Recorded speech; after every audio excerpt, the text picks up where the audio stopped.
I want to give a quick intro to the game and its general rules. Because once I start playing it, it's going to go kind of quick. Well, the game won't necessarily go quick, but the way I play will. And so basically, everybody has a personality that you saw when you rolled them up. At the bottom of this chart, you can kind of see that there's a column from 1 to 6.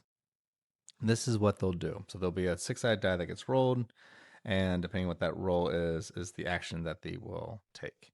Most actions require four or more to be successful. If they're attacking somebody else, then basically it's both people roll. They add any modifiers they need to add. Highest number wins. And a draw does nothing.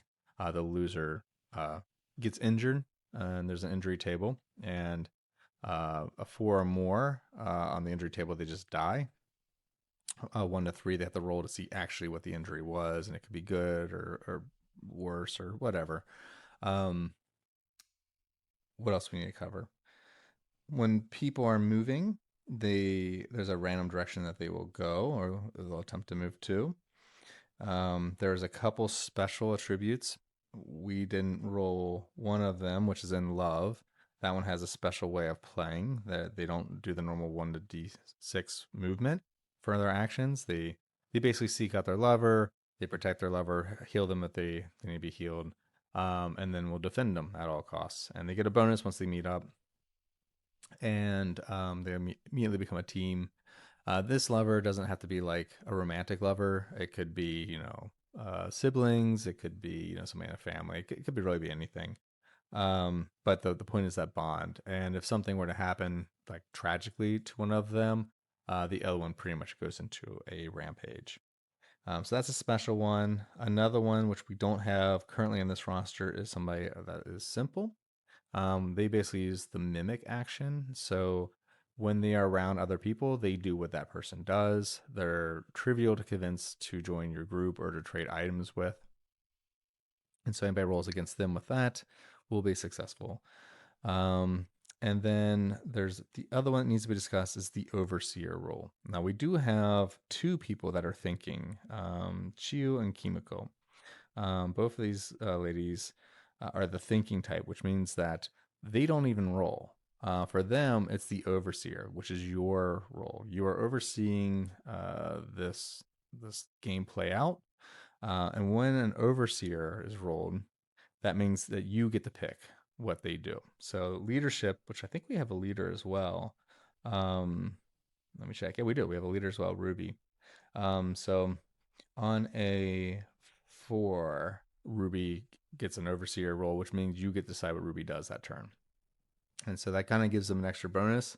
Now they still have to roll to be successful, but that changes the game and gives you a little more like skin in the game when you're playing. So you're not just passively watching everybody. Some people you get to control.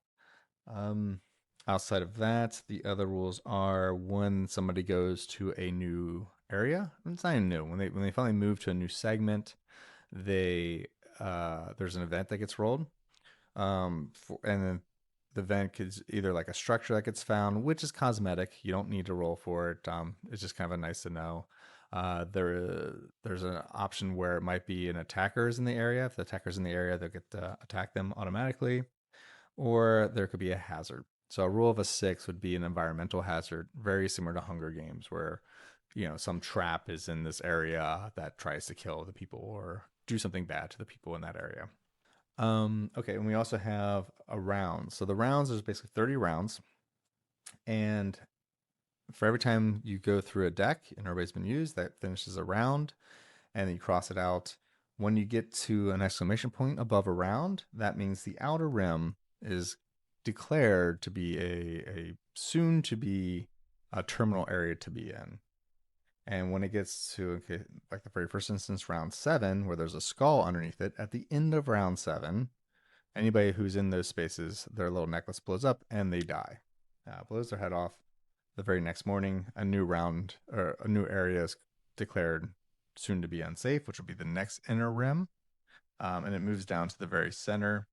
And then when you get to the very center, you're basically going to pick you're going to roll for one of the 4 squares in the center of the map, and they'll start eliminating until there's just one left. And when you get down to the very end, if people are still alive, there's several different scenarios that can play out um, depending on who's left at that point. This is also true if you don't even get to round 30, but you're down to a single team because teams don't attack each other. So you're down to one team. There's also special scenarios that also get called. Okay, that's the gist. Let's get playing.